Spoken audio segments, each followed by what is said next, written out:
Hey y'all, I'm doing this somewhat late at night. I woke up early.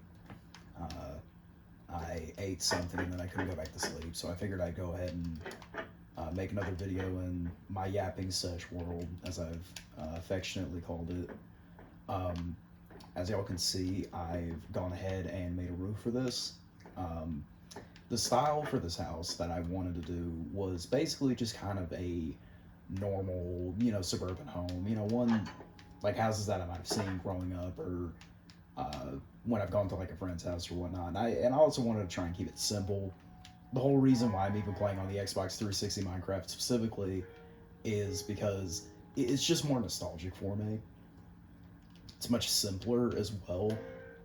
Even though I definitely think you can make a case that the new Minecraft is better in most ways, I think that this one is better in terms of just the simplicity that it has.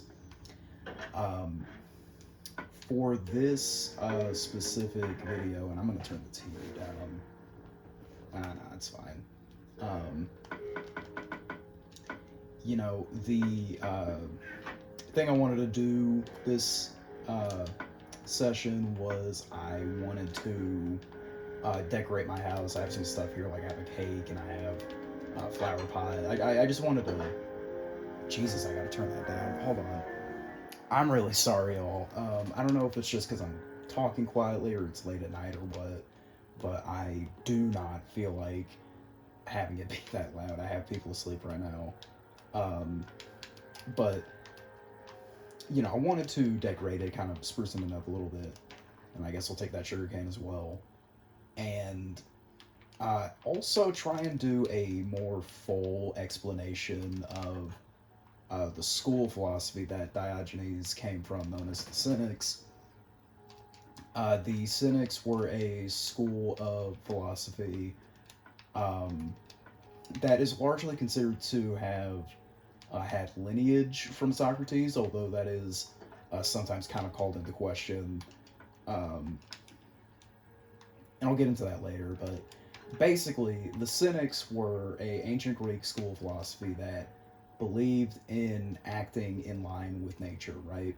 And basically, what that means to them is to be dog-like. Um, that's where the term cynic comes from. It's kinikoi. I don't know if I'm saying that right. I might have explained this last video, but I'll explain it again.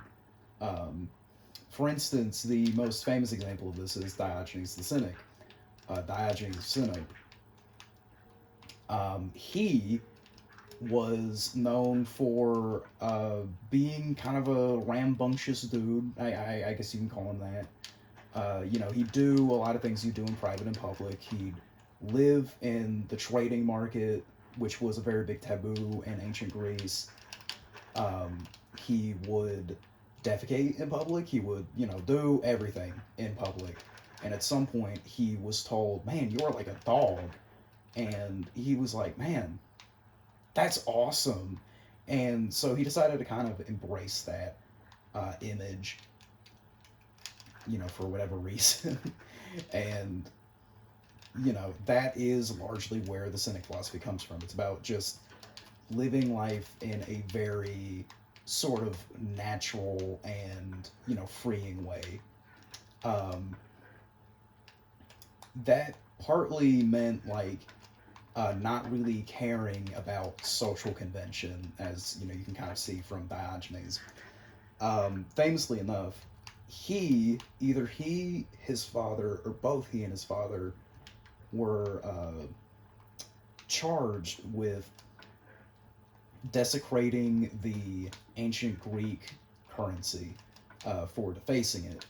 And eventually he was told by the Oracle of Delphi, who was like basically like I guess the uber pope of ancient Greece, what wisdom can you bestow upon me? And the Oracle of Delphi said, you should deface the currency.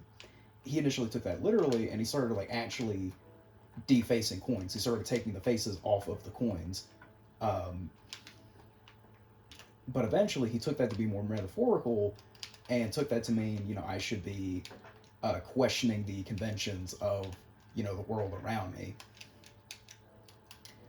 That came in many forms, but one of the most notable forms is how he and kind of the Cynics in general prioritized this sort of philosophy of, you know, minimizing your desires, right? Um, he didn't just, you know, do stuff like live in a barrel and, do not only that, but also he was known for, uh, you know, barely owning anything. He was very big on, I want to suffice myself on merely what, I can do as a person.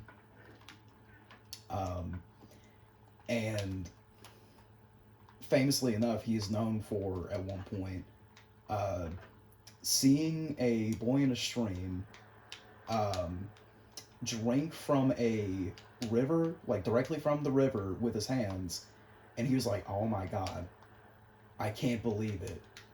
I am owning way too much shit right now." And so he decides to uh, get rid of the bowl that he owned, which was one of the only things that he owned, because it was too much for him. Um, and that sort of emphasis on not valuing superfluous things that society might uh, prioritize, and sort of trying to live in this very independent way is very connected. They discouraged wealth. I can't remember which philosopher it is specifically, but there is a uh, ancient Greek philosopher in the Cynic school who gave up, pretty much all of their possessions to follow a life of philosophy, uh, because I guess something about it being vain or whatnot. I mean, maybe he could have found a middle ground. I don't know. Uh, but the other interesting part of that philosophy of this kind of defacing the currency, live in a very free and independent way, um, that a way that manifested was also something that in ancient Greek is called paresis, which in English is basically something along the lines of free speech or frank speech. Um, if you watched my last video, or you're just familiar with Diogenes in general, you'll know that he is very frank in the things that he says. He was at one point visited by the great emperor Alexander the Great, the most rich and powerful man on the planet. He can give Diogenes anything he wants, and he actually directly offers, "I will give you whatever you so desire." And Diogenes, the absolute lad that he was, says, "Okay, you can do one thing for me. Move out the way. You're blocking my son." Later on, Alexander the Great then says, "If I were not Alexander the Great, I would want to be Diogenes." And Diogenes then replies, "If I were not Diogenes, I too would want to be Diogenes." Um, but that's not only funny as hell. It's also kind of a emphasis. It's kind of a uh, emphasis that they have on freedom and independence. When you don't have to depend on artificial things in society, where you have to respect very specific stringent customs that don't necessarily have to do with what you actually need, then you have so much more freedom. In fact, the Stoic philosopher Epictetus talks about the Cynic as kind of a messenger from Zeus, which in kind of modern language would be something along the lines of basically a messenger from God. Um, and that the path of the Cynic is one of great independence and freedom, but it's also one not to be taken lightly because of how difficult it is. Um, he kind of mentions that the Cynic doesn't belong to any family except really the world, and so that is a very kind of lonely existence. Um, and that also goes into the other aspects of Cynic philosophy, which have to do with kind of egalitarianism and cosmopolitanism, which are very big words for ideas that you're probably familiar with. Um, Basically, the Cynics as you can kind of tell, they pretty much prioritized, almost above all else, being in line with nature, living all natural or whatnot. Um, and this can be exemplified by saying another saying of Diogenes. I'm trying not to focus on him too much, but you come back to him a lot, where he's asked by someone, where do you hail? Um, and the ancient Greek, from what I can tell, that there isn't really a direct translation for this, but he says, "I am Diogenes of the world, or of the cosmopolity," um, which in modern terms would basically be saying like I'm a citizen of the world. Um, and that's an interesting phrase, not only because it implies that he belongs to nature more than he does to any specific state, which already is in line with that philosophy, but in the ancient Greek, um, the sort of meaning behind that and the depth to it is that when you say that you belong to somewhere, you're also taking up the privileges and the responsibilities of that specific place that you live, right? If you're an Athenian, then you get let's say, the privilege of engaging in direct democracy. You get to run the city state that you live in, but you also have the responsibility of maybe joining the army. If you're a Spartan, then you get the privileges of maybe great security and comfort, but you also have the responsibility of great discipline and great work to maintain that. So when Diogenes says that, it's honestly a really good summation of Cynic philosophy, because you see this idea that because he belongs to the world, he is free. Like, he isn't bound to specific social custom. He's free from, desire and want and the fear of poverty. But at the same time, he also has the responsibilities of maintaining that. Hence, his very strict minimalism. I don't even know if you can call it minimalism if you're not even owning anything at all. His like monk like livelihood, whatever. I'm sorry, it's late at night. Um, so you see this philosophy within the Cynic school of thought, and that more or less, I think, roughly summarizes what they were getting at. Um, they had impacts, all across the world, and you can even see kind of modern parallels, not necessarily influence, but parallels to the Cynic school of thought. For instance, one of the more, uh, really the most direct influence that they had was on the Stoic school of thought. I don't think I've really talked about them that much on this channel, but I mean, they're a very influential school on my personal thinking and on world thinking in general.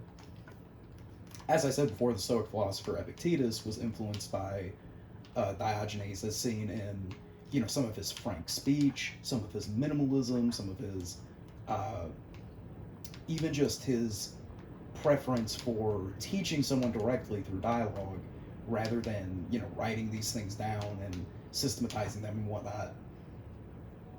Um, I'm kind of out of things to do right now uh, until that cobblestone is done smelting. So I'm just kind of figuring out something to do.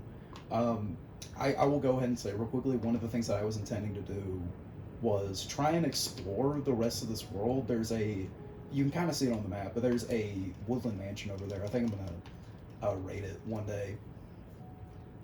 But shoot, what was I saying? But yeah, they influenced the Stoic school of thought, right?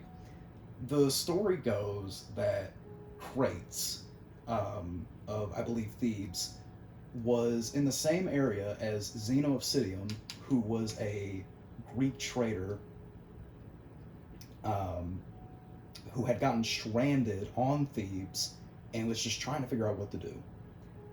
At some point, he is eventually in a library reading about Socrates and reading about this amazing discipline and uh, ability to bear tragedy that he had. And he's like, wow, that's like really what I need right now. And he asks the bookshop owner there, hey, so I'm reading about this guy called Socrates, and I would really like to meet someone like this. Who can I meet? And I, this is probably legend because of how perfect this moment is, but the bookshop owner eventually says, well, if you want to, oh shoot, oh, there's a fire. I guess that makes my job easier. Um, but he's eventually told by the bookshop owner, if you want someone like Socrates, then you should talk to Antisthenes. Um, or excuse me, you should talk to Crates. And so that is where the Stoic school of thought originated from. Not only that, they also potentially had an influence on Jesus. There's no really like super direct link to it, but as someone who has studied, like for instance, the Sermon on the Mount pretty extensively, and done some reading on the Cynics, I can say I can definitely see it. Um, the idea goes that Jesus, as a wandering trader, he was a carpenter, but something about that job had a aspect of it about moving about and trading and conversing with other people. Hence why he was able to speak Greek, um, and a lot of that would also inform his philosophy and sort of the basic ideas that he had about the world and how it works and yada yada yada. Um, the idea goes is that he would have gone to a center that was near him that was very known for Greek philosophy, that would have had access to Cynic teaching, and he would have learned from them these tenets of don't care about the worldly things of fame and fortune, and even if you're going to have troubles or not, just focus on being in line with nature.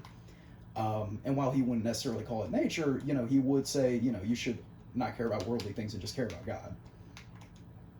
I don't think any passage in the Bible really is closer to that than the Sermon on the Mount, which is considered, kind of the height of Jesus's ethical works. Um, this is a sermon in which Jesus says that, you cannot serve both God and wealth, therefore do not be anxious about everything. Do not be anxious about anything. Today has enough worries of its own. Uh, trust in the Lord and whatnot. Again, I can't remember all of it off the top of my head. I'm very tired. Um, but the connections there are definitely, you can kind of see them. Um, the Cynics might have also had a influence on the monks and nuns of the early church. The early church fathers, the early desert fathers, for example, were potentially influenced by them. And interestingly enough, you can kind of see this basic instinct of, we're not going to simply take these social norms and customs to be gospel. We're going to try and live a more authentic and natural life all across history. Like, I mean, for one, hippies are an example of that. I'm not necessarily saying that's something that I read. I mean, it's just something that came to mind. Um, but you have, for one, that you have the frontiersmen of, the early American frontier, who had this sort of anti-intellectual way of thinking of, trying to focus on the individual, which was something very important to the Cynics. Um, and even modern movements such as anarchism or communism, and specifically libertarian forms, do also take up some elements of that, where again there's this emphasis on just basic need. But it goes beyond that. You also see that Zeno of Citium is kind of considered this like early communist, basically. He professed that, he thought that, if everyone had sufficient reason, if everyone was taught in, uh, a way where they would act in line with nature, then you would not need authorities. People would own things in common, yada yada yada. Essentially, a form of, in the sort of philosophic sense, communism. Um, and even though he's the founder of cynicism, or he's the founder of Stoicism, it's worth noting that he was writing this when he was under the influence of Crates of Thebes, who was a cynic. Um, so the basic instinct really is something that kind of appears again and again and again. And I remember even reading, for example, I think it's the history of cynicism by Arthur Dudley. It was written in the 1930s. I read the epilogue to it. I didn't read the entire book because I'm not that disciplined. But he basically talks about, at that time you had all these powers, all these countries who were completely consuming the individuality of people into the state.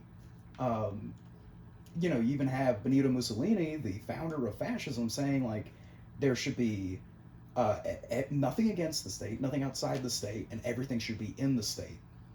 And he even said that the individual should just completely submit their individuality to the state, to the government. Um, and he predicted that there was going to be this kind of reaction against that. And I think, in a sense, we're living in both an era where we're reacting against the instinct of collectivism and authoritarianism, while at the same time having our own little dispute with it, our own individual problem with it. We're getting to this point where technology is becoming such an essential thing. We're very dependent on it. We're getting to a point where, just as time goes on, it's easier for governments and it's easier for corporations to determine the lives of millions of people. And so we're trying to simultaneously hold on to our values of individual liberty and happiness and, all these things that we hold to be, good and true, while at the same time dealing with these powers and trying to reconcile the situation that we find ourselves in with the ideals that we have. Also, this is random, but this is a very interesting formation I just found. Um, I hope that, if anything, that this video kind of serves as consolation for the times we find ourselves in.